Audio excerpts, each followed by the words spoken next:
Bismillahirrahmanirrahim. Yang saya hormati Ustadz Joko Supriyanto selaku Mudirul Ma'had. Yang saya hormati para jajaran Dewan Juri serta asatidzah.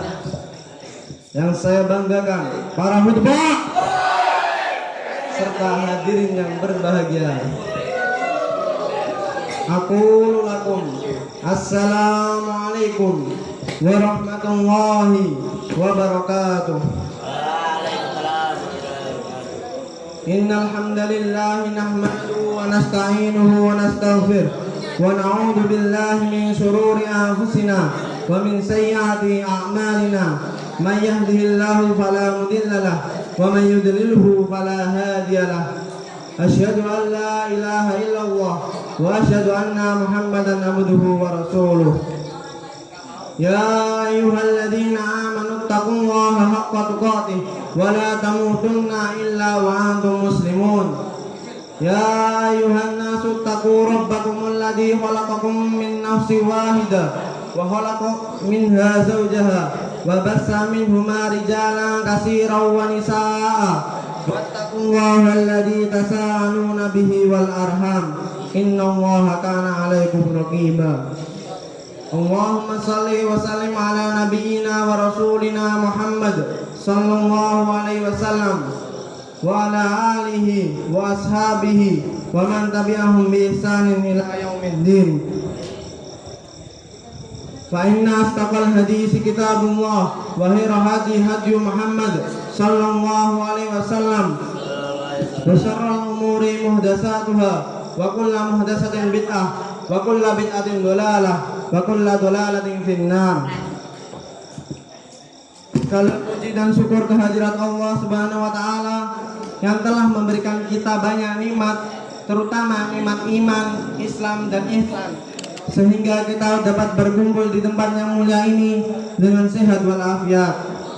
Dan jika diibaratkan ranting-ranting di dunia ini sebagai penanya, seluas lautan sebagai tintanya, dan dedaunan-dedaunan sebagai kertasnya, niscaya kamu tidak akan mampu menghitung nikmatnya. Sebagaimana firman-Nya, wa in ta'uddu nikmatallahi la tuhsuha. Dan apabila kamu menghitung nikmat Allah, niscaya kamu tidak akan dapat menghitungnya.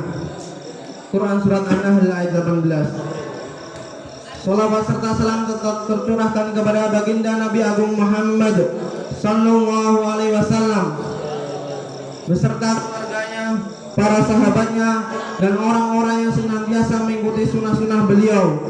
Dan semoga kita mendapatkan syafaatnya di yaumul qiyamah kelak. Amin amin ya rabbal alamin.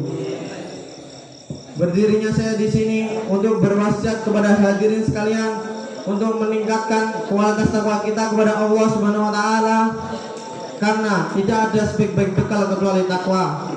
Sebagaimana firman-Nya, wa tazawwadu fa inna khairaz zadi taqwa. Dan berbekallah kalian karena sebaik-baik bekal adalah takwa. Quran surat Al-Baqarah ayat 197. Dan saya tidak lupa juga untuk berterima kasih kepada MC yang telah memberikan saya sedikit waktu untuk di depan hadirin sekalian dengan judul Aqsamu Qalbi. Ma'asyiral mukminin rahimakumullah. Seperti yang kita ketahui, Aqsamu Qalbi memiliki arti macam-macam hati. Dan hati itu dibagi menjadi 3. Yang pertama adalah hati yang sehat. Hati yang sehat ini bebas dari syahwat yang menyalahi perintah Allah Subhanahu wa taala, bebas dari syubhat yang bertentangan dengan Allah Subhanahu wa taala, mencintai Allah dan Rasulnya, mentaati, tunduk dan patuh, bertakwa kepada Allah Subhanahu wa taala, dan mengutamakan mencari ridhonya. Dan orang-orang yang selamat adalah orang-orang yang memiliki hati yang sehat. Sebagaimana firman-Nya, yauma la yanfa'u malun wala banun illa man atallaha biqalbin salim. Pada hari harta dan anak laki-laki tidak berguna kecuali orang-orang yang menghadap Allah dengan hati yang sehat. Quran surat Asy-Syu'ara ayat 88 sampai 89. Yang kedua adalah hati yang mati, tiada kehidupan di dalamnya, tidak mengenal Allah Subhanahu wa taala, tidak beribadah kepadanya, mencintai dan membenci bukan karena Allah Subhanahu wa taala, akan tetapi karena hawa nafsunya. Hawa nafsulah pemimpinnya, syahwat komandannya, kebodohan supirnya, dan kelalaian adalah kendaraan. Ya. Tujuan duniawi membuatnya tenggelam, sedangkan hawa nafsu dan cinta dunia membuatnya mabuk kepayang. Yang ketiga adalah hati yang sakit. Hati yang ketiga ini banyak menimpa orang-orang muslim yang kurang waspada dalam menjaga hatinya.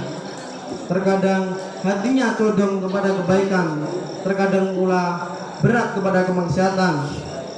Semua itu akan terjadi apabila ia dapat mengalahkan salah satu dari keduanya. Di dalamnya terdapat cinta kepada Allah Subhanahu wa taala, iman kepadanya, ikhlas untuknya, bertakwa kepadanya, dan inilah bahan-bahan yang membuat hatinya itu sehat. Akan tetapi ada juga cinta dan pengutamaan terhadap hawa nafsunya, disertai dengan kemauan yang kuat, dan inilah penyebab hati itu sakit. Ma'asyiral mu'minin rahimakumullah. Sebenarnya penyakit hati itu ada dua. Yang pertama adalah penyakit syahwat, dan yang kedua adalah penyakit syubhat. Keduanya ini tertulis dalam Al-Quran. Allah Subhanahu wa taala berfirman, "Fala tad'una bil qawli fayatma'al ladzina fi qulubihim marad." Dan janganlah kalian melembut-lembut dalam berbicara sehingga berkeinginan orang yang memiliki penyakit di dalam hatinya. Quran surat Al-Ahzab ayat 32. Inilah yang disebut penyakit syahwat. Allah juga berfirman, fi qulubihim maradun fazadahumullahu marada wa lahum adzabun alimun bima kanu yakdzibun. Di dalam hati mereka terhadap penyakit, lalu Allah menambah penyakitnya, dan mereka mendapatkan azab yang pedih karena mereka telah berdusta. Quran surat Al-Baqarah ayat 10. Ma'asyiral mu'minin rahimakumullah. Inilah yang disebut penyakit syubhat. Penyakit ini lebih parah daripada penyakit syahwat. Penyakit syahwat dapat sembuh apabila syahwatnya telah melampiaskan, sedangkan penyakit syubhat tidak akan sembuh kecuali Allah menanggulangi dengan limpah rahmatnya. Adapun ciri-ciri hati yang sakit adalah apabila hati tidak merasakan sakit atau pedih ketika terkena goresan-goresan pisau-pisau kemaksiatan, maka hati ini telah sakit karena hati ini telah teracuni sehingga ia tidak bisa membedakan nilai kebenaran dan akidah yang batil. Ma'asyiral mu'minin rahimakumullah. Setiap penyakit pasti ada penawarnya. Begitu pula dengan penyakit hati juga ada penawarnya. Allah Subhanahu wa taala berfirman, "Qul huwa lil ladzina amanu hudan wa shifaa." Katakanlah, Al-Qur'an itu petunjuk dan penawar bagi orang-orang yang beriman. Quran surat Al-Fussilat ayat 44. Al-Quran adalah obat paling sempurna untuk penyakit tubuh dan hati, segala penyakit dunia dan akhirat. Akan tetapi tidak sembarang orang mahir menggunakan Al-Quran sebagai obat. Apabila si sakit mahir menggunakan obat, maka ia akan meletakkan kebahagiaan yang sakit dengan penuh keimanan, kebenaran, penerimaan, disertai dengan keyakinan yang kuat dan memenuhi syarat-syaratnya. Tidak akan ada penyakit yang membandel. Bagaimana mungkin penyakit itu menentang roh langit dan bumi, yang apabila turun di atas gunung-gunung, gunung-gunung akan hancur, dan apabila turun di atas bumi, bumi akan terbelah. Segala penyakit jasmani dan rohani pasti terdapat dalam Al-Quran. Cara memperolehnya, sebab-sebab timbulnya, dan cara menanggulanginya tentu bagi orang-orang yang diberi kemampuan dalam memahami kitabnya. Ma'asyiral mu'minin rahimakumullah. Adapun kesimpulan yang dapat diambil dari khotbah saya kali ini adalah hati itu ibarat sebuah benteng, sementara setan itu musuh yang ingin memasuki untuk menguasai dan mengendalikannya. Tidak akan ada orang yang mampu menjaga benteng dari serangan musuh kecuali ia mengetahui jalan-jalan masuknya dan celah-celahnya. Jelas, apabila orang tidak mengetahuinya, maka ia tidak akan bisa menjaga benteng. Oleh sebab itu, menjaga hati dari bisikan setan merupakan suatu kewajiban, dan menjaga hati dari bisikan setan hanya dapat diraih dengan cara mengetahui jalan-jalan masuknya dan celah-celahnya, dan mengetahuinya itu pun merupakan suatu kewajiban.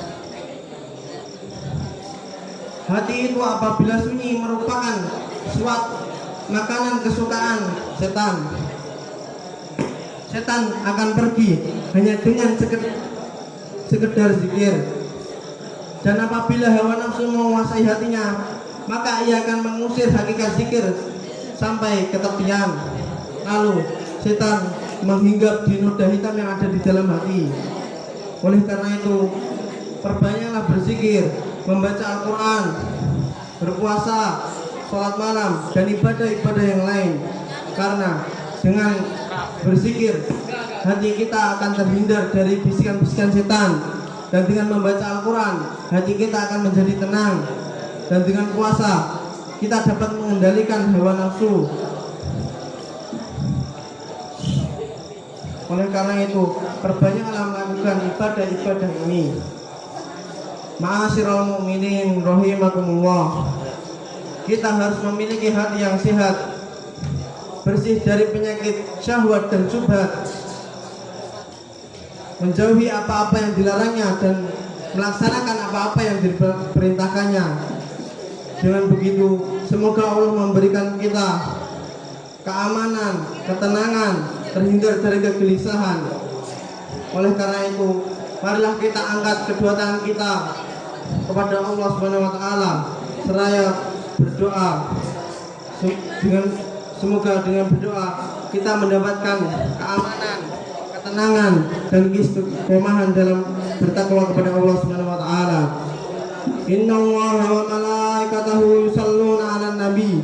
Fa ya ayyuhalladzina amanu shallu 'alaihi wa sallimu taslima. Allahumma shalli 'ala Muhammad wa 'ala alihi wa sahbihi wattabi'ina bi rahmatika ya arhamar rahimin. Allahumma ighfir lil mu'minina wal mu'minat wal muslimina wal muslimat al ahya'i minhum wal amwat. Allahumma arinal haqqa haqqa warzuqna ijtinabah wa arinal batila batila warzuqna ijtinabah. Rabbana la tuzigh qulubana ba'da idh hadaitana wa hab lana min ladunka rahmah innaka antal wahhab.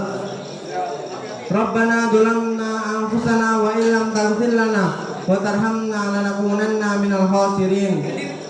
Allahumma ansur ikhwanana al-mujahidin fi Palestin.